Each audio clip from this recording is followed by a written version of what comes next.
नमस्कार, मैं अलका कथूरिया और आप देख रहे हैं सहारा हरियाणा। चुनाव का माहौल गर्म है। आज हर जगह लोकसभा चुनाव की बातें हो रही हैं। लोकसभा चुनाव का जो आगाज है, उसी को लेकर हम चुनावी मुद्दों पर चर्चा करते आ रहे हैं।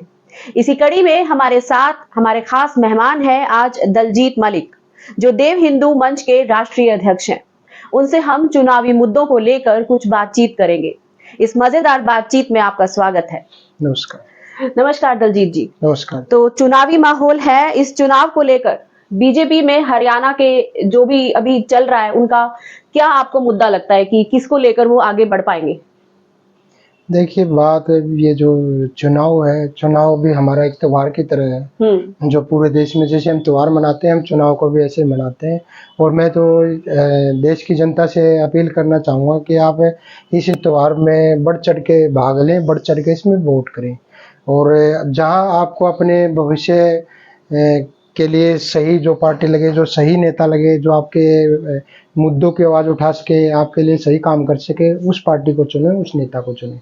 लोग कैसे चुन पाएंगे सर? जैसे अभी बीजेपी ने तो चलो अपनी सीट के लिए उम्मीदवार घोषित कर दिया है, कांग्रेस ने अपनी सीटों को लेकर उम्मीदवार घोषित भी नहीं किए। अभी उम्मीदवार घोषित होंगे, उसके बाद लोग उसके बारे में थोड़ा जांच पड़ताल करेंगे कि कौन है, कहां से है, क्या कर सकता है, अब तक पीछे क्या किया है उसने हमारे लिए। तो कैसे लोग जांच कर पाएंगे इसकी? देखिए, जहाँ तक बीजेपी की बात है, मुझे लगता है कि बीजेपी ने अपने 10 के 10 कैंडिडेट घोषित कर दिए, बात सही है। हाँ और जहाँ तक कांग्रेस की बात है, मुझे लगता है कि हरियाणा में अभी चुनाव होने में काफ़ी टाइम है और उस हिसाब से कांग्रेस भी अपनी तैयारी कर रही है। और ये कांग्रेस की बात नहीं, कांग्रेस एक इंडिया गठबंधन है, उन्होंने अपना एक कैंडिडेट हरियाणा में भी घोषित कर रखा है। बची बाकी 9 सीटों पर भी मुझे लगता है कि कांग्रेस अपने जल्द कैंडिडेट उतार देगी। और कांग्रेस और बीजेपी तो हो गई राष्ट्रीय पार्टी, इसके अलावा भी और पार्टी हैं जो मैदान में उतरेंगी, कुछ निर्दलीय उम्मीदवार उतरेंगे, उनका क्या चांस लगेगा? नहीं, मुझे लगता है आपकी बार देखिए, हरियाणा में तो एक ही दो ही प्रकार का इलेक्शन होगा, या तो बीजेपी को वोट देंगे और जिनको बीजेपी को नहीं देंगे वो कांग्रेस को देंगे। जो छोटे दल हैं, आपकी बार उनको कोई यहाँ कोई दाल गलने वाली नहीं है।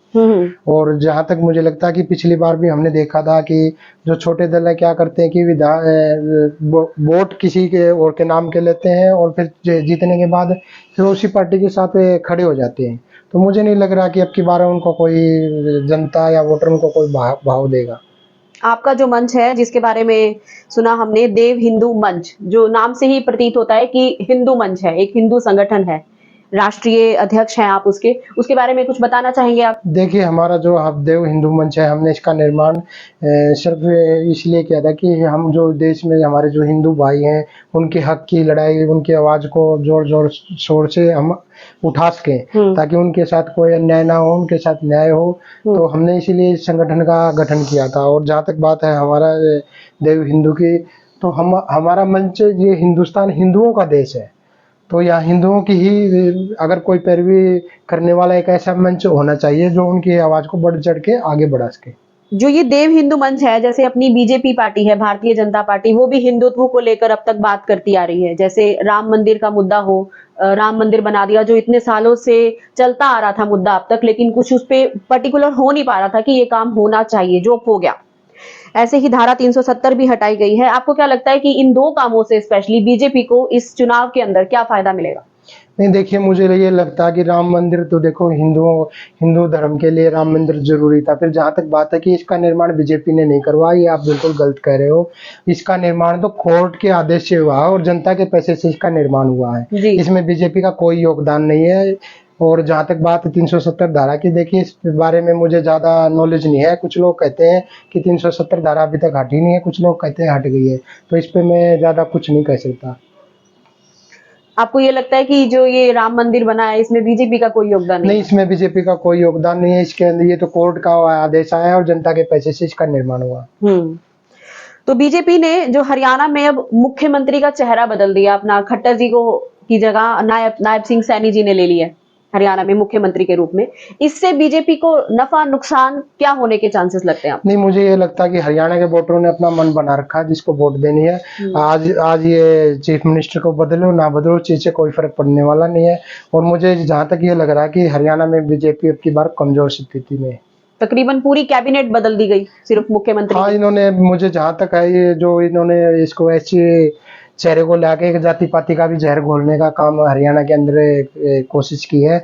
और जहां तक बात है कि पंजाबी समुदाय से पहले चीफ मिनिस्टर था हमारा हरियाणा का, और अब की बार पंजाबी समुदाय को उन्होंने एक मंत्री तक नहीं दिया। तो मुझे लगता है कि पंजाबी समुदाय की भी कहीं ना कहीं इसमें उनको साइड लाइन करने का काम किया। तो ये जो देव हिंदू मंच है जिसके आप राष्ट्रीय अध्यक्ष हैं, ये कौन सी पार्टी को सपोर्ट कर रहा है सर? देखिए, हमने 14 में भी बीजेपी को सपोर्ट किया था, 19 में भी बीजेपी को सपोर्ट किया था। अब की बार हम उस पार्टी को सपोर्ट करेंगे जो देश के मुद्दों को, नौजवानों को रोजगार की बात और आम जनता को महंगाई से राहत देने की, जो हमारे जो और भी कुछ मुद्दे हैं जो हमारे मुद्दों के साथ उनको अपने मैनिफेस्टो में रखेगा, हम उसी पार्टी को सपोर्ट करेंगे। कोई मुद्दा आप बता सकते हैं किस मुद्दे की बात कर रहे हैं? नहीं, हमारा पहला मुद्दा तो यह है कि नौजवानों को रोजगार मिलना चाहिए, और दूसरा मुद्दा हमारा यह है कि कौन सी पार्टी दे पाएगी ये रोजगार? महंगाई से राहत होनी चाहिए। जो भी पार्टी होगी अभी तो देखेंगे, अभी तो आने वाले समय में इसी चीज का भी हम निर्णय ले लेंगे जल्दी।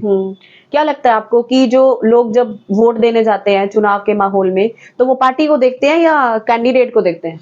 नहीं, कई बार ये होता है कि कुछ जगह ऐसी होती है जहाँ जाति पाति के आधार पर भी वोटें डलती हैं, और आजकल मुझे लग रहा है कि अब वो चीज़ पहले वाली नहीं रही, क्योंकि आजकल अब पढ़ा लिखा युवा हो गया है, सबको सब चीज़ों का पता होता है। तो जहाँ तक मुझे ये लग रहा है कि नौजवान युवा और जो भी हमारे देश के हैं वो अपना भविष्य को देखकर वोट डालेंगे अब की बार। तो ये देव हिंदू मंच आपका किस तरीके से जो सामाजिक कार्य है उनमें बढ़ चढ़ कर भाग लेता है, कैसे? नहीं, हमारा देव हिंदू मंच का कार्य ये होता है कि जहाँ भी जिस भी को किसी प्रकार की कोई तकलीफ होती है तो हम उसके साथ खड़ा होकर उसके साथ कोई प्रदर्शन करना हो या उसके साथ कोई और हेल्प करनी हो, हम उस हेल्प में उसके साथ रहते हैं। जी सर, कांग्रेस ने अभी तक तो मतलब आप जैसे हमें भी पता है कि बीजेपी ने अपने उम्मीदवार उतार दिए हैं, लेकिन कांग्रेस ने अभी अपने सारे उम्मीदवार घोषित नहीं किए हैं। फिर भी एक कयास लगाया जा रहा है कि रोहतक की सीट के लिए दीपेंद्र हुड्डा को शायद टिकट मिल सकती है। उसमें भी ये सुनने में आ रहा है, भूपेंद्र हुड्डा जी ने बयान दिया है कि अगर दीपेंद्र रोहतक से नहीं लड़ते तो उसकी जगह पर भूपेंद्र हुड्डा खुद रोहतक से लड़ना चाहेंगे। उसके बारे में आपका क्या विचार है? देखिए, मुझे ये लगता है कि जहाँ तक भूपेंद्र सिंह हुड्डा ने बोला है तो कुछ सोच समझ के ही बोला हुआ। और जहाँ तक दीपेंद्र की बात है, दीपेंद्र अभी राज्यसभा सांसद है, उनका 3-3.5 साल का भी समय बाकी है। हो सकता है कि उसे राज्यसभा में रखा जाए और भूपेंद्र सिंह हुड्डा यहाँ से रोहतक से लोकसभा का चुनाव लड़े। और उससे कांग्रेस को क्या नुकसान हो सकता है, क्या फायदा हो सकता है? फायदा नुकसान तो देखिए, जब कैंडिडेट सामने आएगा तभी पता चलेगा कि कौन आता है। अगर भूपेंद्र सिंह हुड्डा आते हैं तो वो भी टाइम बताएगा, उस टाइम पे क्या सिचुएशन होगी, और दीपेंद्र आएगा तो वो भी एक अलग बात होगी। तो ये थे हमारे साथ दलजीत मलिक जी, देव हिंदू मंच के राष्ट्रीय अध्यक्ष। इनके व्यूज को आपने सुना। पार्टीज के बारे में बीजेपी कांग्रेस बिल्कुल निष्पक्ष होकर इन्होंने अपनी बात रखी है। किसी भी एक पार्टी के लिए ये एक पक्ष पर नहीं हुए हैं कि हम बीजेपी को, कांग्रेस को या और किसी अन्य पार्टी को सपोर्ट करें। जो पार्टी लोगों के लिए कुछ अच्छा करेगी, देश के लिए कुछ अच्छा करेगी, हम उसको सपोर्ट करेंगे। बात भी बिल्कुल सही है। धन्यवाद दलजीत मलिक जी, थैंक यू यहाँ आने के लिए और हमें अपना कीमती वक्त देने के लिए आपका बहुत बहुत शुक्रिया। ये जो इंटरव्यू अभी आपने देखा, हमने हमारी बातचीत देखी जो आपने, इसको आप सहारा हरियाणा के साथ साथ हरियाणा जागृति 24 पर भी देख सकते हैं। इसके आगे भी हम इसी चुनावी मुद्दों पर बातचीत करते रहेंगे। तब तक के लिए आप अपना ध्यान रखिए। धन्यवाद, नमस्कार।